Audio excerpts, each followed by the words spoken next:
Hey guys, it's Rachel with Pretty in Plants. Thank you so much for coming. Today is the day we're going to rescue your plant who is very sad in LECA. And so if that applies to you or could apply to you in the future, definitely stay tuned and can't wait to share my tips and tricks with you about rescuing your plant in LECA. Or this could also apply if you've just transferred your plant into LECA and you want to ensure absolute perfection and success. Stay tuned. You are new here. I have taken over 100 plants out of dirt and put them into LECA, and I have to say it has been worth all of the effort, all of the pain and tears and lost plants along the way. Like birth, you don't even remember the pain because your plants are so happy and take so little attention. I have plants that their roots will sit there and they'll be dry for days. And then I'll notice, like, oh, their leaves are kind of droopy, water them, they pop back up. And there are some plants on my top of my refrigerator I've only watered twice in the last 6 months, and they don't look great, but they are doing okay. So it is worth it to take the time to put your plants in LECA. That's my pep talk. Now, what if you have a plant that is not doing well in LECA, or like me, I had this really cute plant. I'll show you the mother plant. This is the mother plant, and she's doing really, really well. She's been in LECA for a while and really loves her life. So I cut her, I kind of chopped her up and propagated her, and the propagations did great. They took to just being in the tiniest little vase of water, grew some roots, went ahead and put the propagations in a pot. Now, I am testing some stuff right now. I'm working on lechuza pon, and if you don't know what that is, if you've ever had a lechuza planter, it comes with one of these dealies.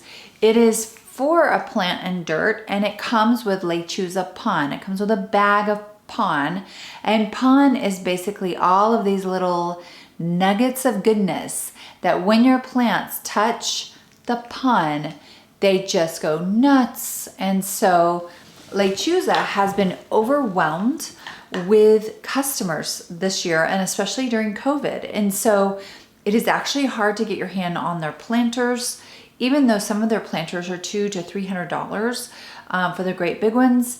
And then it's been hard to get your hands on lechuza pon. So I'm in the process of figuring out how to make my own lechuza pon. It's not hard. It does require you purchasing several little pebbles. So lechuza pon is this fine granular stuff, and it's mostly volcanic material. So I bought lava, black lava, and then I have vulcanite, which I love and I use in every plant. And then I have perlite, which is also a volcanic substance. So it's all these different volcanic offshoots. And then the lechuza pon itself has a fertilizer nugget in there, and they're kind of a light green color. They're sprinkled in there. A lot of people have been using Osmocote for their fertilizer pebbles. However, I am totally in love with another product. I am pretty determined to figure out like how much of that to put into my lechuza pon, my homemade recipe. I went a little heavy on the first round, and so when I put this in there, watered it, I noticed that I didn't notice it for a couple days, but in the bottom, the water that had come out was a really dark brown, which meant a lot of nutrients, way too many nutrients for this tiny little root system. So what I'm gonna do is I'm gonna rescue this plant. If you are new to LECA and you want to ensure, the rescue is perfect, you would take this out of out of whatever it's in, leca or lechu's upon, and you would put it just in a vase of water and let it recover, grow new roots and start over. I don't really want to start over. I really want this to do well in here. And so, and there's a little water in the bottom. I'll just pour that out. And so what I did is vigorously rinsed through these pebbles because I knew, okay, part of the problem is my fertilizer pebbles are a little too concentrated for this plant. And then the next thing I'm gonna do is I'm gonna create a little mini greenhouse. Now I just went into my attic and I found this. And y'all know how I am about aesthetics. Really, all you need is a Sterilite tub from Target. And that can be your greenhouse. However, I didn't have that. I actually had this. It's my kind of my lemonade jar. I would paint a little chalkboard sign on there and I would write plants and recovery or something cute and put it in my guest bath underneath a really beautiful light fixture with a plant light bulb in it. But I'm not feeling that cute today. So we do like it having a lid on there. It's a little enclosed for me for, you're gonna wanna I like to take off the lid every couple of days just to give it a little oxygen. But what you're creating in here is you're going to create this nice steamy effect. When the plant is like soggy and sad, you do not want it. You want it to actually believe that it's doing really well. And so I like to take a little dowel rod or a stick and take my plant Velcro, and I want to really reinforce this plant and stand it up tall.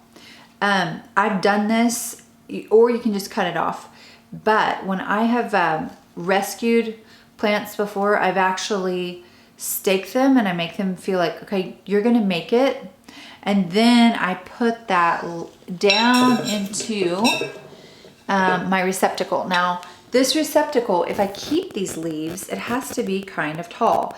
The other thing is I really don't want the leaves touching the side of the receptacle, because everywhere they touch, there's going to be a humidity thing in here.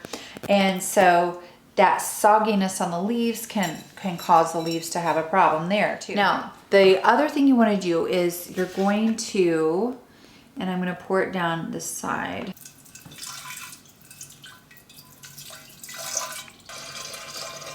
All right, so I'm gonna give this guy half an inch to an inch of water in there. Now, if you have a Sterilite bin that's kind of longer, you can fit lots of plants in there and rescue lots of plants. Or you can use this if you're just putting a plant in leca and it's wintertime and you wanna ensure its survival, or actually that it does really, really well. You can have this set up all the time and just put plants in your plant box. My plants right now, I haven't done a lot of plant shopping. The plants that I've transferred have all done really, really well. You have your receptacle with your plant inside and some water in there. I keep a light that's kind of like the right distance at all times in a guest bath with a plant light in it. So I keep my plant light, and I'll put the picture of it up here. The other thing I need underneath this, this one's round, and so it's perfect for this receptacle, but any kind of heating pad will do. The creative things you can do is put it on top of the refrigerator or on top of your dryer, or put it on top of something warm in your house that already provides heat and it's already free.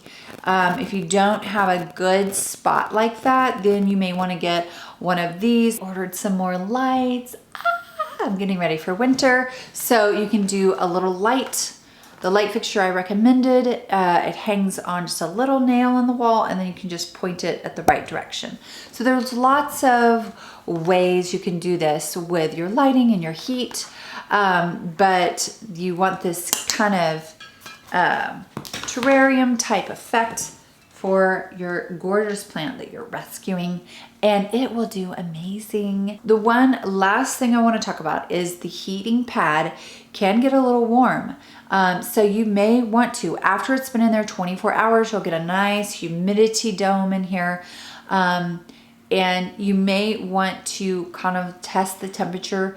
If your water is deep enough, you can kind of stick a thermometer down in there and test the water temperature. If it's like 85 or higher, that's a little warm. Your heating pad is working really well. And so you just want to put a piece of cardboard or a barrier between your receptacle and the heating pad. So I hope this helped y'all.